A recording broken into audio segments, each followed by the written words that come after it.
Hello everyone, welcome to commerce spotlight. तो guys, आज की वीडियो में हम डिस्कस करेंगे कि पेपर टू कॉमर्स में मोस्ट स्कोरिंग यूनिट्स कौन सी है। काफी स्टूडेंट्स का डाउट आ रहा था। मैं ये बता दूं कि सबसे ज्यादा स्कोरिंग यूनिट्स कौन सी है, ताकि लास्ट मोमेंट पे उन यूनिट्स को रिवाइज कर ले और हमारा एग्जाम निकल जाए।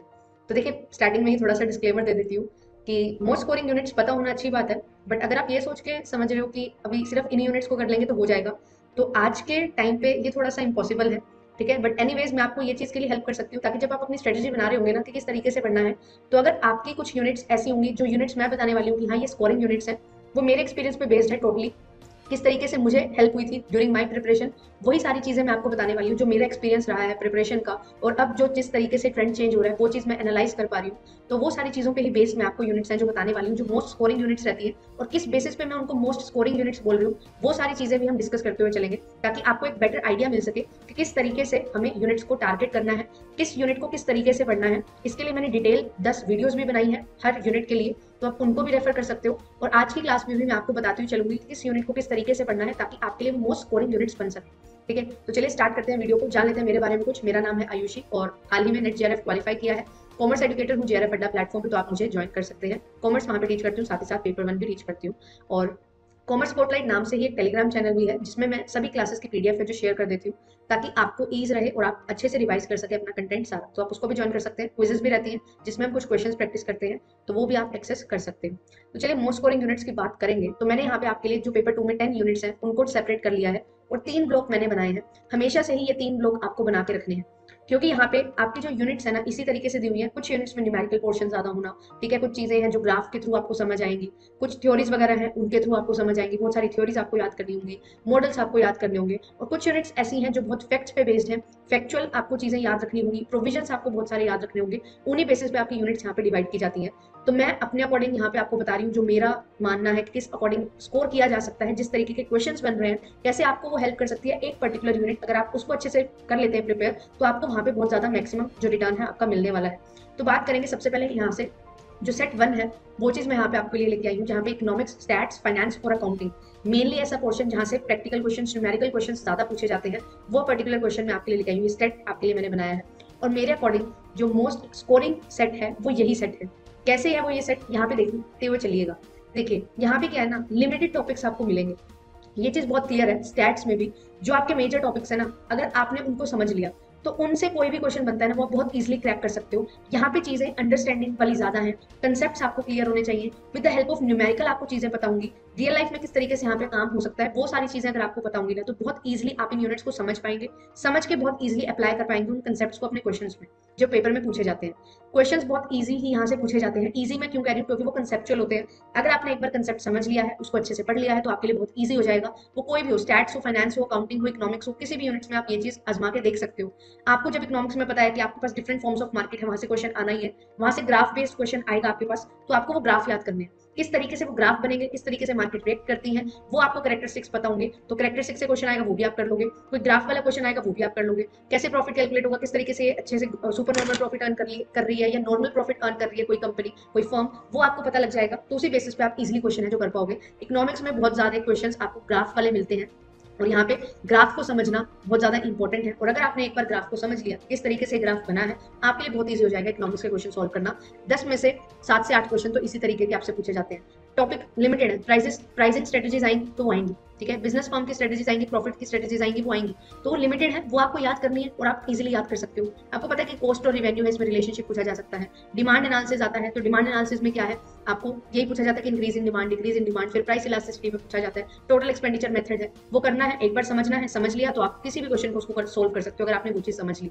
ठीक है, फिर इसके बाद स्टैट्स की अगर मैं बात करूँ, तो स्टैट्स में भी यही चीज है, लिमिटेड टॉपिक्स है, मेजर ऑफ डिस्पर्जन है, मेजर ऑफ सेंट्रल टेंडेंसी है, कोरिलेशन, रिग्रेशन, ठीक है, और इसके बाद प्रोबेबिलिटी है, और स्क्यूनेस है, कोर्टोसिस है। यही कुछ टॉपिक्स हैं जहां से क्वेश्चन काफी ज्यादा बनते जा रहे हैं। ठीक है, अब यहाँ पे मैं बात करूंगी कि जैसे रिग्रेशन है, कोरिलेशन है, यहाँ से आप बोलोगे मैम बहुत ज्यादा इनडेप्थ क्वेश्चन बनते हैं। वो इनडेप्थ क्वेश्चन कैसे बनते हैं, वो बनते हैं इनकी प्रॉपर्टीज से। तो अगर आपने प्रॉपर्टीज समझ ली है कि क्या प्रॉपर्टीज है इनकी, तो इजीली आप उन क्वेश्चंस को भी समझ के क्रैक कर सकते हो। बात वही है कि कंसेप्चुअल आपको नॉलेज यहाँ पे बहुत अच्छे से होनी चाहिए। एक बार समझ लिया तो क्वेश्चन वहीं से आएगा, उसी के इर्द गिर्द आपका दायरा है वो रहने वाला है। फिर उसके बाद फाइनेंस में भी यही चीज होती है। फाइनेंस में आपके न्यूमेरिकल क्वेश्चंस काफी बनते हैं, ठीक है। आपको पता होना चाहिए कि कब किस डिसीजन को लिया जा रहा है, क्यों किस डिसीजन को लिया जा रहा है, क्या उसकी रेलेवेंस है। तो उसको अगर आपको पता है, उसका रेलेवेंस पता है एक पर्टिकुलर डिसीजन का, उसके जो डिफरेंट मॉडल्स हैं उसमें क्या चीज बोली गई है, फॉर्मुलाज आपको याद है, तो आप फाइनेंस में भी हर कोई क्वेश्चन इजीली सॉल्व कर सकते हो। एंड अकाउंटिंग में भी सेम यही चीजें रहती है, टॉपिक वही रिपीट होंगे, वही प्रॉफिट शेयरिंग रेशियो निकालने को बोला जाएगा, न्यू प्रॉफिट शेयरिंग रेशियो पूछा जाएगा, गेनिंग सेक्रीफाइसिंग रेशियो पूछा जाएगा, ठीक है। शेयर वैल्यू में आपको कैपिटल रिजर्व फॉर फ्यूचर में कैसे पैसा जाएगा वो पूछा जाता है, सिक्योरिटी प्रीमियम क्या है। तो वो लिमिटेड टॉपिक्स है, वही बार बार रिपीट होते रहते हैं। रेशियो से आपका क्वेश्चन बनता है, ठीक है। तो आपको पता है कि यहाँ से बनेगा ही बनेगा, मार्जिनल कॉस्टिंग से क्वेश्चन बनेगा ही बनेगा, असम्पशन से क्वेश्चन बनता ही है, तो आप असम्पशंस करिए, ठीक है। इनकम स्टेटमेंट को पढ़िए, वेरिएंस एनालिसिस के फॉर्मुलाज आपसे पूछे जाते हैं तो उनको पढ़िए। तो एक बार अगर आपने पढ़ लिया ना, उससे रिलेटेड कोई भी थ्योरेटिकल क्वेश्चन आ जाए, कोई भी न्यूमेरिकल क्वेश्चन आ जाए, आप उसको बहुत इजीली कर सकते हो। एक टाइम थोड़ा सा टाइम ज्यादा लगाना पड़ता है, पर जब आप जितना ज्यादा टाइम लगाकर उसको समझ लेते हो उतना ही ईजी आपके लिए हो जाती है। और ये पर्टिकुलर यूनिट्स ऐसी हैं जो आपको 100% रिटर्न देंगी। जितना टाइम आप अच्छे से लगाओगे उतना ही आपके लिए यहाँ पे बेनिफिशियल होगा। आउट ऑफ स्कोप कुछ भी ऐसे ज्यादा चीजें पूछी नहीं जाती हैं। अब यहाँ पे मैं थोड़ी सी बात और करूंगी, जो आप 2023 में और 2022 में कुछ चीजें निकल के आई हैं, वो क्या चीज है, अब कैसे थोड़ा थोड़ा पैटर्न चेंज हो रहा है। यहाँ पे स्कोप लिमिटेड है, मैंने जैसे बताया। तो अब ये लोग क्या करने की कोशिश कर रहे हैं, ये न्यू टॉपिक्स को फाइंड आउट करने की कोशिश कर रहे हैं कि कैसे न्यू टॉपिक्स को अब इनकलकेट किया जाए। कुछ ऐसे टॉपिक्स जो हम सोच भी नहीं सकते कि हाँ ये पूछ लिए जा सकते हैं, बट उनको भी ये पूछा जा रहा है। अब वो इसीलिए कि पेपर का लेवल मेंटेन करना है ऑब्वियसली, और उसी के लिए ये चीजें हो रही हैं। बट यहाँ पे मैं फिर एक चीज बोलूंगी, 10 टॉपिक में से अगर एक टॉपिक आपके पास न्यू आ रहा है, तो ये 10 टॉपिक अभी भी उतना बहुत ज्यादा रेलेवेंस यहाँ पे रखते हैं, बहुत ज्यादा इंपॉर्टेंस रखते हैं। उस एक टॉपिक के पीछे आप इन 10 टॉपिक को नहीं छोड़ सकते जो मैंने आपको बताए हैं, जो आपको रिजल्ट देंगे, 100% रिजल्ट देंगे। तो इन पे अभी भी आपको फोकस करना है और अपना जो मैक्सिमाइज करनी है अपनी प्रिपरेशन की, मैक्सिमम आप यहाँ से रिटर्न ले सकें। फिर इसके बाद जो यहाँ पे सेकंड सेट है, ये है आपका फैक्चुअल, ठीक है, जिसमें प्रोविजंस आपको बहुत ज्यादा याद रखने होते हैं। तो यहाँ पे करंट अफेयर्स भी मैं ऐड करूंगी, जो इंटरनेशनल बिजनेस है, इसमें आते हैं आपके current affairs based question. Current affairs मतलब जो एट प्रेजेंट कोई सिचुएशन होती है उसके बेसिस पे ही आपसे क्वेश्चन ज्यादा पूछे जाते हैं, तो इन चीजों का अपने ध्यान रखना है। सेक्शंस वगैरह यहाँ पे ज्यादा पूछे जाते हैं, ठीक है। तो सेक्शंस टर्म्स आपसे बहुत ज्यादा पूछी जाती है, लीगल एस्पेक्ट्स में काफी सारी टर्म्स होती है, तो वो सारी चीजें आपको हेल्प करेंगी। और कैसे हेल्प करेंगी, अब यहाँ पे आपको क्या है, लर्निंग कैपेसिटी आपकी ज्यादा होनी चाहिए। लर्निंग पावर जितनी स्ट्रॉन्ग होगी उतना ही आपके लिए ये बेनिफिशियल होने वाला है। तो लर्निंग को अपना पावरफुल बनाइए। लर्निंग कैसे पावरफुल होगी, चीजों को बार बार रिवाइज करना पड़ेगा, ठीक है। मैं ये नहीं बोल रही कि लिखो और उसको रटते रहो, वो चीज स्टैटिक पोर्शन में होती है। यहाँ पे वो स्टैटिक पोर्शन नहीं है, यहाँ पे चीजें हैं समझने वाली और बार बार रिवाइज करने वाली, ताकि आपके माइंड में वो चीजें अच्छे से बैठ जाए, प्रोविजंस जो है वो अच्छे से बैठ जाए, सेक्शन जो है वो अच्छे से याद हो जाए। फिर इसके बाद आती है थर्ड सेट, यहाँ पे जो है बैंकिंग, मार्केटिंग और BMHRM का। ये एक ऐसा यूनिट है जो बहुत वास्ट है, ये ऐसा सेट है जो बहुत वास्ट है, वास्ट बहुत ज्यादा है। और यहाँ पे आपको ये नहीं पता कि आप 10 थ्योरी पढ़ के गए हो और वो 11th और 12th थ्योरी कहीं से ले आएंगे और वो आपसे पूछ लेंगे। तो यहाँ पे ना कुछ टॉपिक्स हैं जहाँ पे सर्टेनिटी है, but there is a vast syllabus जो अनसर्टेन है, जो हमें नहीं पता कि आप कितना पढ़ के जाओगे और कितना आपसे पूछ लिया जाएगा, क्या चीज आपसे पूछ ली जाएगी। तभी मैं यहाँ पे ये भी बोलती हूँ कि जो आप पढ़ रहे होते हो ना, जब बैंकिंग, मार्केटिंग, BMHRM करोगे, तो यहाँ पे आपको ना ऐसे लगता है कि कुछ किया ही नहीं है इतना सारा करके भी। वो क्यों होता है, क्योंकि आपके यहाँ पे ना सब्जेक्टिव डिसिप्लिन है। ये मार्केटिंग और BMHRM तो बिल्कुल ही सब्जेक्टिव डिसिप्लिन है, तो यहाँ पे कोई चीज फिक्स नहीं है, ठीक है। किसने क्या बोल दिया, दूसरे पर्सन ने क्या बोल दिया, उसके अकॉर्डिंग क्वेश्चन यहाँ पे तो बन के आ जाता है। किस पर्टिकुलर थ्योरी में किस चीज की बात की गई है, तो वहां पे चीजें बहुत सारी हैं जो क्रैम करने वाली हैं। और बैंकिंग मैंने यहाँ पे क्यों रखा है, बैंकिंग में भी स्टैटिक पोर्शन बहुत सारा है, और अब यहाँ पे बैंकिंग और फाइनेंशियल इंस्टीट्यूशन के साथ साथ इंश्योरेंस भी इंक्लूड है, तो वहां से भी आपसे काफी सारी चीजें हैं जो पूछी जाती हैं। बैंकिंग में हालांकि स्टैटिक पोर्शन थोड़ा ज्यादा रहता है, तो स्टैटिक को भी आपको पेन पेपर पर लिख के बहुत सारा याद करना पड़ेगा। और वो ऐसा है कि आप उसमें कोई लॉजिक भी डिफाइन कर सकते हैं, क्योंकि स्टैटिक पोर्शन है, एज इट इज आपको याद करना पड़ेगा। लीगल में, टैक्सेशन में, चलो कुछ ना कुछ तो आपके पास लॉजिक होता है, बट यहाँ पे लॉजिक भी नहीं है, ठीक है। आपको चीजें थोड़ी बहुत ज्यादा याद करनी है, तो वो कैसे होगा, तो वो आप पेन पेपर पर लिखेंगे, उन चीजों को बार बार रिवाइज करेंगे, तो ही वो चीजें हो पाएंगी।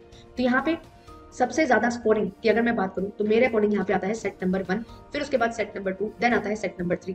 बट ये सब्जेक्टिव है, मैंने अपने अकॉर्डिंग आपको बता दिया कि किस तरीके से क्वेश्चंस फ्रेम हो रहे हैं, किस तरीके से एग्जामिनर अब पैटर्न को चेंज कर रहा है, तो आप उस अकॉर्डिंग यहाँ पे मोस्ट स्कोरिंग यूनिट्स यहाँ पे ले सकते हो। और हर किसी की स्ट्रेंथ अलग अलग होती है, किसी को थ्योरी अच्छी लगती है तो किसी को न्यूमेरिकल पोर्शन अच्छा लगता है। मैं उस चीज पे नहीं जाऊंगी, मैंने अपने अकॉर्डिंग अपना व्यू पॉइंट आपको दिया है, किस तरीके से क्वेश्चंस फ्रेम हो रहे हैं, कैसे प्रॉपर्टीज का यूज किया जा रहा है, क्वेश्चन को ज्यादा टिपिकल कैसे बनाया जा रहा है, जो बेस है ना उसी को ही लिया जा रहा है, उसकी फ्रेमिंग थोड़ी सी अलग की जा रही है क्वेश्चंस की। ग्राफ वाले क्वेश्चन, इकोनॉमिक्स में हम जो चीजें ग्राफ में पढ़ते हैं उनको न्यूमेरिकल क्वेश्चन की शेप दे दी जाती है। अब आपको पता है कि परफेक्ट कंपटीशन है मार्केट में, ठीक है, तो सप्लाई और डिमांड सेम होते हैं, ठीक है। उस पॉइंट ऑफ पे ही हम देखते हैं कि इतनी आपकी यहाँ पे डिमांड होगी उस चीजें। अब ये क्या कैसे दे दिया जाता है न्यूमेरिकल फॉर्म में, कि डिमांड इतनी है, सप्लाई इतनी है, तो बताइए कितने प्राइस पे यहाँ पे डिमांड होगी, कितने प्राइस पे यहाँ पे क्वांटिटी सेल होगी। ऑब्वियसली बात है, क्वांटिटी जो डिमांडेड है वो क्वांटिटी सप्लाइड के बराबर है, तो जो भी इक्वेशन आपको दी हुई है उनको इक्वेट करके वैल्यू निकाल दो, आपका आंसर आ जाएगा। बट कब करोगे ऐसा, जब आपको पता होगा कि हाँ इस पर्टिकुलर मार्केट में ऐसे होता है। अगर आपको पता ही नहीं है तो आप नहीं कर पाओगे। तो बात वही है, आएगी तो थ्योरी ही, थ्योरी को कैसे न्यूमेरिकल फॉर्म में लाया जा रहा है, कैसे मोल्ड किया जा रहा है, और कैसे वो क्वेश्चन भी थ्योरेटिकली आपका सोल्व होगा, वो चीज़ें यहाँ पे एनटीए ने करना स्टार्ट किया है और इसी से ही आपका जो लेवल ऑफ एग्जामिनेशन है वो बढ़ता जा रहा है और इसी वजह से आपकी जो कट ऑफ भी है वो भी बढ़ती जा रही है, क्योंकि स्टूडेंट्स भी स्मार्ट होते जा रहे हैं, उनको भी पता है ये चीज़ें। तो आपको यही चीज़ मेक श्योर करनी है कि यहाँ पे इन ऐसे ये जो यूनिट्स है ना, ये काफ़ी स्टूडेंट्स हैं जो स्किप कर देते हैं और यही कारण है कि वो नेट और जेआरएफ तक नहीं पहुंच पाते हैं। आप इनमें बहुत मेहनत करते हो, इस एरिया में बहुत मेहनत करते हो, बट यहाँ पे आपको रिजल्ट देखने को नहीं मिलते इतने अच्छे। वो ऐसा क्यों होता है? क्योंकि आपकी एक तो ये यूनिट्स नहीं है कम अच्छे से, आपने नहीं कवर कर रखी है, ये यूनिट्स अच्छे से तैयार नहीं है, तो आपको इनका भी रहता है कि ये यूनिट्स भी करनी है, बट साथ ही साथ यहाँ पे चीजें बहुत सारी अलग भी आपसे पूछी जाती हैं, जिस वजह से आपको ये नहीं पता लगता कि पूछ कहाँ से लिया है, तो उस वजह से आप थोड़ा लैग कर जाते हो। तो अगर आप इन यूनिट्स को स्ट्रॉन्ग बना लोगे ना, थोड़ा सा टाइम लगेगा आई नो, बट अगर आप इन पे काम करोगे थोड़ा सा टाइम लगा के, तो ये आपके इतने यूनिट स्ट्रॉन्ग हो जाएंगे जो आपको बहुत ज्यादा कॉन्फिडेंस देंगे और आप अच्छे से स्कोर कर पाओगे। तो ये मोस्ट स्कोरिंग यूनिट्स हैं, इनको आप जरूर तैयार करिए। कोई भी स्टूडेंट है, अगर आप इन यूनिट्स को स्ट्रॉन्ग बना लेते हो ना, तो आपका जेआरएफ डन है, खुद के एक्सपीरियंस से बता रही हूँ। फिर इसके बाद यहाँ पे मैंने बता दिया कि सेट 1 में लिमिटेड टॉपिक्स हैं, सेट 2 में फैक्चुअल पोर्शन और प्रोविजंस वगैरह होते हैं, और सेट 3 में यहाँ पे क्या है, वाइडर स्कोप बहुत ज्यादा है, क्या चीज कहाँ से पूछ ली जाएगी ये हमें नहीं पता। सब्जेक्टिविटी यहाँ पे रहती है, ठीक है। सब्जेक्टिविटी कैसे? सब्जेक्टिव डिसिप्लिन क्या है? सब्जेक्टिव डिसिप्लिन है, हर एक जो भी थिंकर है उसने अपनी थ्योरी दे दी अपनी थिंकिंग के हिसाब से, किसी ने कोई चीज पे काम कर रखा है उसने उसकी थ्योरी को क्रिटिसाइज कर दिया है। तो ये सारी चीजें हैं जो यहाँ पे आपसे पूछी जाती हैं, तो इनको ध्यान में रखते हुए मुझे जो यहाँ पे लगा कि मोस्ट स्कोरिंग यूनिट्स मैं कैसे आपको बता सकती हूँ, मैंने अपने अकॉर्डिंग बता दिया, क्योंकि इन यूनिट्स ने मुझे बहुत ज्यादा हेल्प की थी। मेरे जीआरएफ को क्रैक करने में इन यूनिट्स का बहुत ज्यादा योगदान था, to be very very honest. अगर ये यूनिट्स मैं अच्छे से ना कर सकती तो मेरा जीआरएफ नहीं कभी भी क्लियर हो सकता था।